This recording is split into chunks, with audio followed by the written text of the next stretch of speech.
বিসমিল্লাহির রহমানির রহিম।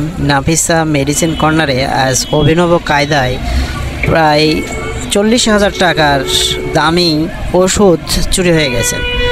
আপনাদেরকে দেখাবো এই ব্যক্তি কি অভিনব কায়দায় চুরি করে। দেখুন, ওনার সহযোগী আরও একজন ব্যক্তি ওনার পাশে, উনি ইশারার মাধ্যমে নিয়ে আসলে। এই যে দেখেন, কালো পোশাকটি পরে আছে, ওনার হাতে একটি ব্যাগ, ওই ব্যাগটি তার হাতে দিয়ে দিচ্ছে। এই যে তার হাতে ছেড়ে দিল।